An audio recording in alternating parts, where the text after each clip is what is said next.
मेरा नाम नरेश कुमार, महासचिव सर्व कर्मचारी संघ हरियाणा।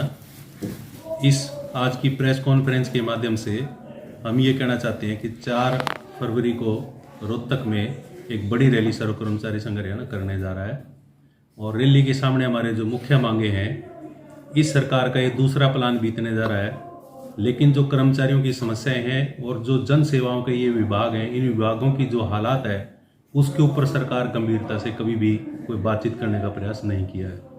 इसलिए हमारी मांग है कि सबसे बड़ी जो आज समस्या कर्मचारियों के सामने खड़ी है कि कच्चे कर्मचारियों को पक्का करे सरकार। 1,90,000 कच्चे कर्मचारी लगभग काम कर रहे हैं, जिसमें कौशल निगम भी आ गया। किसी तरह की कोई सुविधाएं नहीं मिलती। सरकारी विभागों में पूरा काम करते हैं, पूरी ड्यूटी करते हैं, लेकिन जो फैसिलिटीज होनी चाहिए, जो वेतन होने चाहिए, वो नहीं है। सरकार कच्चे कर्मचारियों को पॉलिसी बना के पक्का करे। कोर्ट के द्वारा भी कई बार इसके ऊपर सरकार को कहा गया है कि सरकार पक्का करने की पॉलिसी बनाए, उसके बावजूद भी सरकार सुनने को तैयार नहीं है। दूसरी हमारी जो बड़ी मांग है, 2006 के बाद जो कर्मचारी भर्ती हो रहे हैं उनके ऊपर सरकार पुरानी पेंशन लागू करे। ये नई पेंशन स्कीम जो सरकार ने लागू कर रखी है, किसी भी तरह से ना तो सरकार के हित में है और ना ही कर्मचारियों के हित में है। जो व्यक्ति सुप्रीम कोर्ट तक ये कह गया, उसने अपने शब्दों में लिखा है कि जो व्यक्ति अपने जीवन का सबसे स्वर्णिम काल यानी जवानी की अवस्था विभागों में काम करते हुए लगाता है, तो उसके बुढ़ापे की सुरक्षा करना सामाजिक जिम्मेवारी भी है और बुढ़ापे की सुरक्षा देना सरकार का दायित्व है। सरकार उसको पूरा करे।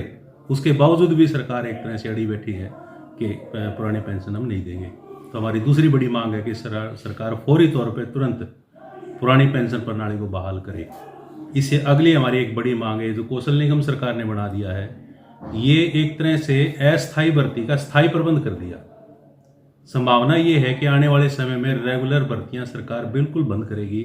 एसएस बोर्ड की जगह ये कौशल निगम ले लेगा।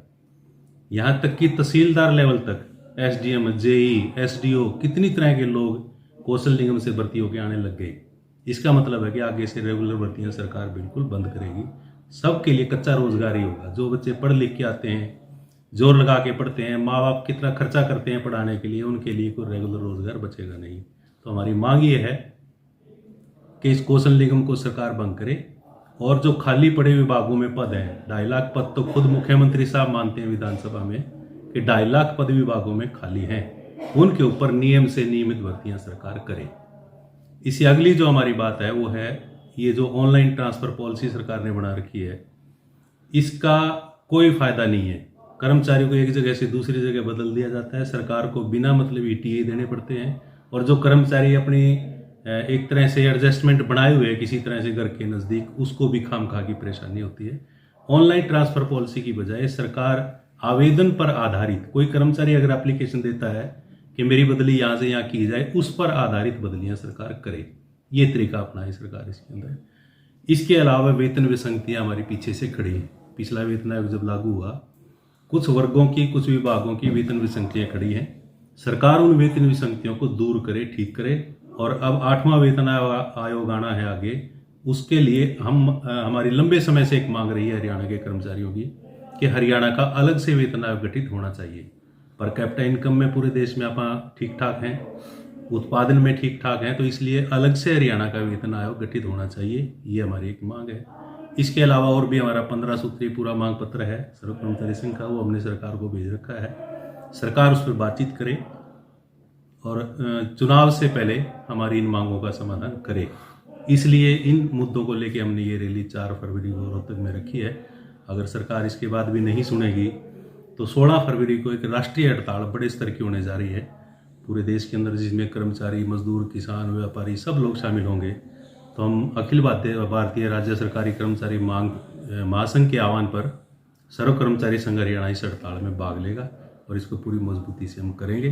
सरकार से एक बार फिर ये अपील है कि कर्मचारी का काम है जनता की सेवा करना और ये जन विभाग जो है ना, जन सेवाओं के जो विभाग है इनको चलाना। लेकिन ऐसे हालात, कर्मयोगी की आप ट्रेनिंग तो दे रहे हैं, लेकिन हालात क्या हैं? सरकार भी कुछ करे, इन विभागों में भर्तियां करे, कर्मचारियों की मांगों का समाधान करे। ये भी जरूरी चीज़ है। 28 मई को हमने जींद में रैली करी थी इसी साल में, और उसमें जो बड़ी रैली कर्मचारियों ने एक विश्वास जाहिर किया, सर्व कर्मचारी संघ हरियाणा में बड़ी संख्या में लोग आए। उसके तहत हमने ये कार्यक्रम लिया था कि ये जो सरकार की नीतियां, हम इनको जनता को साथ जोड़ें।